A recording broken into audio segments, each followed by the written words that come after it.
Hey guys, Christian here. Hopefully you're all doing well. Welcome to my channel. So today we are going to check out Adam Audio's H200 headphones. And for me, Adam Audio is of course mainly known for the speakers, which I really never tried out in a well-treated studio environment. Wink, wink. So I came into this with no preconceived thoughts and no real experience with Adam Audio. So very open-minded. I've been using the headphones for both tracking, mixing, and producing, so I have some findings and some thoughts, so let's get started checking out Adam Audio's H200. Alright, so the Adam Audio H200 comes in this straightforward box including an adapter, a detachable cable, a soft storage bag, and the headphones of course. The H200 has an all-plastic design, which I personally don't mind. It weighs in about 255 grams, and they feel very sturdy. I'm quite confident that they will hold up well during rough studio work, even for you producers on the go. The earpads are nice and thick and they easily adapt to the shape of your head. I really like the slanted drivers, and there's a small bonus for the super clear left-right markings inside of the ear cups. The cable can be attached to either the left or right side, which is a nice detail. I also personally enjoy these single-sided cables because they're much easier to manage, especially when you're in the studio tracking instruments. Alright, so let's get this out of the way. My only real complaint about these headphones is the clamp force. They apply quite a bit of pressure, which also makes them rather warm. That said, they do offer excellent isolation, probably the best that I've experienced. It's really nice to be able to hear your performance, or the talent for that matter, crystal clear without any room bleed. So if we're going to talk about the soundstage, I would say that you get a clear separation between left and right without being overly wide. It is a bit narrower than what you typically get from open back headphones, but it doesn't feel boxed in either. Instead, it delivers a very focused sound image with a strong center. The low end is probably the best that I've experienced in a pair of closed back headphones. The sub-frequencies are very clear, present, and powerful, even down to about 45 Hz. The upper bass is punchy and fun, offering that kind of precision you usually only get from closed-back headphones without ever becoming overpowering or muddy. The low mids feel slightly scooped with a bit of a smiley curve. That said, I still feel that distorted guitars pop and are easily audible. They just don't offer that kind of ultra detail some speakers or headphones might provide. Moving upwards into the mid-range, I would say it's open and crisp, with a clear emphasis around 4.5 kHz.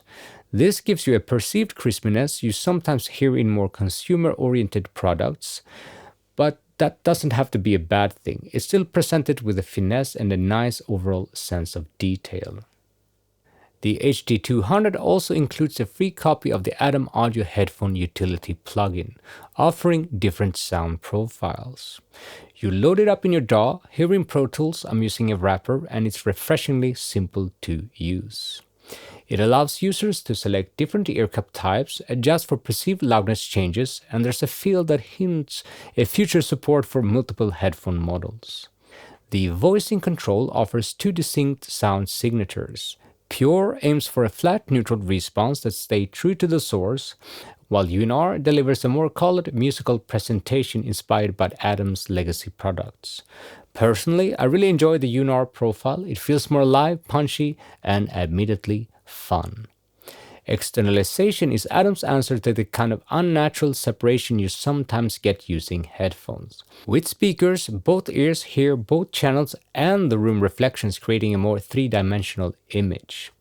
Adam's solution is a refined crossfeed technique that varies the inter-channel bleed depending on frequency, set to simulate a more speaker-like experience. To my ears, it narrows the stereo image slightly, but also makes the sound feel a little bit more 3D. I don't feel that it's totally necessary or perhaps groundbreaking, but the plugin as a whole offers some nice options, which will probably help you guide your decisions during production and mixing. Alright, so to come to some sort of conclusion here, I would say that Adam Audio succeeded in bringing a great pair of headphones at a very competitive price point. I really enjoy, the sub-frequencies, the punchy high bass, the slightly scooped mids, and the very crispy top end.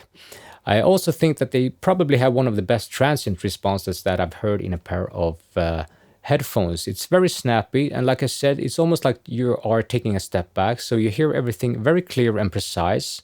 So I stand by it. The word for today is fun, and I really do feel that these headphones are a lot of fun. So what's the competition? Well, I have a couple of close-back headphones here in the studio. I have the Sennheiser HD280s, the Sennheiser HD25s, and the Sony MDR M1s.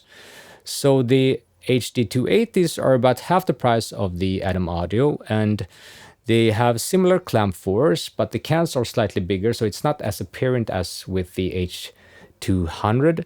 But objectively, the H200 sounds way better than the HD280s, which I feel is just a pair of good, affordable tracking headphones.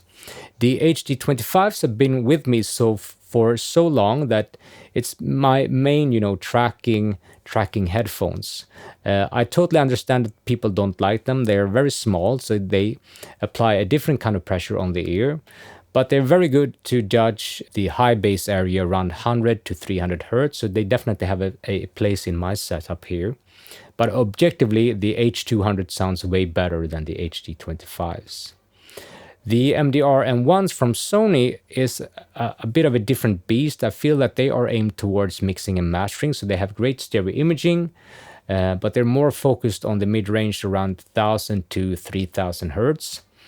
So they're very clear and precise, and if you're going for mixing and mastering, I would probably recommend them. But like I said, if you're looking for a pair of great headphones that have great isolation, probably best in class, are very fun sounding. So if you're a producer on the go, perhaps producing on a train or in a busy studio, I would definitely check them out. But as always, headphones are so subjective, so check them out. I think you should. And yeah, if you enjoy this kind of content, please like and subscribe, and hopefully I'll see you guys around.